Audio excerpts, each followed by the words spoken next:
ఏది అయినా ట్రై చెయ్యి ఆచి చికెన్ మసాలా. రంగారెడ్డి జిల్లా మహేశ్వరంలో ఉద్రిక్తత కంటిన్యూ అవుతోంది. శివాజీ విగ్రహ ప్రతిష్టాపనకు అనుమతి లేదు అంటూ పోలీసులు అడ్డుకున్నారు. విగ్రహాన్ని తొలగించి పంచాయతీ కార్యాలయానికి తరలించే ఏర్పాట్లు చేస్తున్నారు. మరోవైపు అంబేద్కర్ విగ్రహం పక్కనే శివాజీ విగ్రహాన్ని ఏర్పాటు చేయడంపై ఎస్సీ సంఘాలు కూడా ఆందోళన వ్యక్తం చేయడంతో భారీగా పోలీసులు మోహరించారు. ఎట్టకేలకు ఆ విగ్రహాన్ని తొలగించారు. 40 ఏళ్లుగా మహేశ్వరంలో దీన్ని అంబేద్కర్ సెంటర్గా పిలుస్తున్నామని, ఇప్పుడొచ్చి శివాజీ సెంటర్ని చేయాలని చూస్తే ఎలా సహిస్తామని ఎస్సీ సంఘాలు ప్రశ్నిస్తున్నాయి.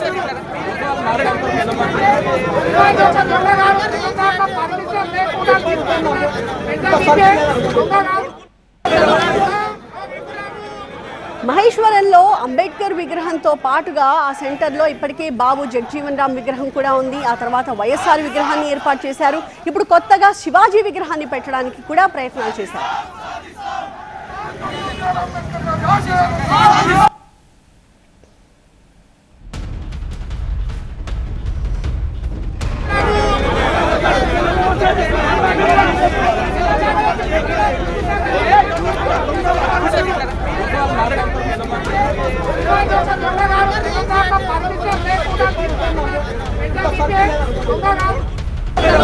మా ప్రతినిధి ప్రణీత ప్రస్తుతం మనకి మహేశ్వరం నుంచి లైవ్ లో కనిపిస్తూ ఉన్నారు. ప్రణీత, మీ వెనక విగ్రహాలు కూడా మాకు క్లియర్ గా కనిపిస్తూ ఉన్నాయి.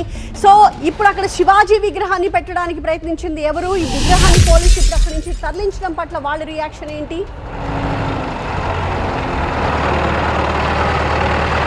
సో ప్రజెంట్ ఇవాళ ఇవాళ ఎర్లీ మార్నింగ్ అవర్స్ నుండి కూడా ఇప్పటికీ ఇంకో పరిస్థితులు కొనసాగుతూనే ఉన్నాయి. సో ప్రజెంట్ ఇక్కడ ఏర్పాటు చేసినటువంటి శివాజీ విగ్రహ తొలగింపు కార్యక్రమం ఇప్పుడు కొనసాగుతుంది. సో సరౌండింగ్స్లో మనం చూడొచ్చు, మొత్తం ఒక 4 విగ్రహాలు మనకు కనిపిస్తున్నాయి. ఇటువైపు అంబేద్కర్ విగ్రహం, బాబు జగజీవన్ రామ్ విగ్రహం అండ్ ఈ మధ్యలో శివాజీ విగ్రహాన్ని ఏర్పాటు చేయడం పట్ల మరొక వర్గం తీవ్ర అభ్యంతరం వ్యక్తం చేస్తూ వాళ్ళు ఇవాళ ఉదయం నుండి కూడా ఆందోళన చేస్తారు. సో ప్రజెంట్ ఇక్కడ 2 వర్గాలకు కూడా సర్ది చెప్పిన తర్వాత ఇక్కడ నుండి శివాజీ విగ్రహాన్ని మరొక చోటికి తరలించేందుకు పోలీసులు ఇక్కడ ఉన్నటువంటి వారిని ఒప్పించారు. సో దాంట్లో భాగంగానే ఇక్కడ నుండి విగ్రహాన్ని కూడా తరలిస్తున్నటువంటి దృశ్యాలు చూస్తున్నాం. అండ్ మొత్తం ఇవాళ ఉదయం నుండి కూడా జరిగినటువంటి ఇన్సిడెంట్కి సంబంధించి పెద్ద ఎత్తున కూడా ఇక్కడ ఉన్నటువంటి లొకాలిటీస్ అటు ఇరు వర్గాలకు సంబంధించినటువంటి వాళ్ళు ఇక్కడికి వచ్చారు. సో ప్రజెంట్ కొంతమంది హిందూ సంఘాల వాళ్ళు ఉన్నారు. ఏం డిసైడ్ చేశారు? లాస్ట్ డిసైడ్ చేసింది మేడం, ఇవాళ మా మహేశ్వరం గ్రామ పంచాయతీలో జరుగుతున్న అరచకాలతోని ఈరోజు హిందూ బంధువులు ఏకమై ఈరోజు శివాజీ విగ్రహం పెట్టడం జరిగింది. ఆ విగ్రహానికి కొంతమంది దుష్టశక్తులు ఏకమై మాకు అన్ని విధాలుగా పోలీసు వాళ్ళు కానీ ఊళ్ళో ఉన్న పెద్ద మనుషులు కానీ అంతా బాధ పెట్టి ఆ విగ్రహాన్ని తొలగిస్తున్నారు. ఈ రాబోయే రాజ్యంలో మళ్ళా శివాజీ విగ్రహం కంపల్సరీ పెడతాము, అంతా హిందువులు ఏకమై కంపల్సరీ పెడతాం. ఈరోజు ఎన్ని ఆపదలున్నా బాధలున్నా అన్నీ ఓర్చుకొని చేసినాం కాబట్టి ఈరోజు మహేశ్వరంలో జరుగుతున్న పెద్ద మనుషులతోని ఇలా అన్నీ జరిగినాయి. కాబట్టి ఇంకొక వర్గం వాళ్ళు చేస్తున్న అభ్యంతరం ఏంటి? ఇంకొక వర్గం వాళ్ళు చేసినది మేడం ఏంటంటే, ఈరోజు శివాజీ విగ్రహం మహేశ్వరంలో ఉండొద్దు. గత 10-15 సంవత్సరాల నుంచి మేము బాధపడుతున్నాము. పెడదామన్నా గ్రామ పంచాయతీలో పర్మిషన్ తీసుకున్నాం, అన్నీ తీసుకున్నాం. అయినా స్థానిక నాయకులు, స్థానిక సర్పంచ్లు అవన్నీ ఇవ్వలే మేడం. ఇంకోటి, ఈ భారతదేశంలో హిందుస్థాన్లో మనం ఉండాలంటే శివాజీ లాంటి మహానుభావులు విగ్రహాలు ఉండాలి.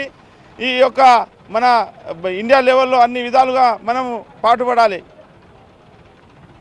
అది ఇక్కడ ఉన్నటువంటి హిందూ సంఘాలు చెప్పినటువంటి వాదన. సో దాదాపు 20 ఇయర్స్ నుండి కూడా ఇక్కడ శివాజీ విగ్రహాన్ని పెట్టేందుకు ప్రయత్నిస్తున్నాం, కానీ ఇక్కడ ఉన్నటువంటి పరిస్థితులు దానికి సహకరించలేదు. ఇప్పుడు ఇవాళ శివాజీ విగ్రహాన్ని ఇవాళ ఎర్లీ మార్నింగ్ అవర్స్లో ఇక్కడ తీసుకొచ్చి పెడితే ఇక్కడ పోలీసులతో పాటు లోకల్ అథారిటీస్ పర్మిషన్ లేదంటూ కూడా ఇప్పుడు శివాజీ విగ్రహాన్ని ఇక్కడ నుండి తొలగిస్తున్నారనేటువంటి వాదనను కూడా వాళ్ళు తీసుకొస్తున్నటువంటి పరిస్థితి. సో ఈ విగ్రహం ఏర్పాటు చేసిన తర్వాత ఉదయం నుండి కూడా తీవ్ర ఉద్రిక్త పరిస్థితులు అయితే మహేశ్వరం పరిధిలో చోటు చేసుకున్నాయి. సో ఇప్పుడు 2 వర్గాలను కూడా సర్ది చెప్పి ఇక్కడ నుండి విగ్రహాన్ని తొలగించేటువంటి ప్రయత్నాన్ని అయితే పోలీసులు చేస్తున్నారు. All right, thank you Praneetha.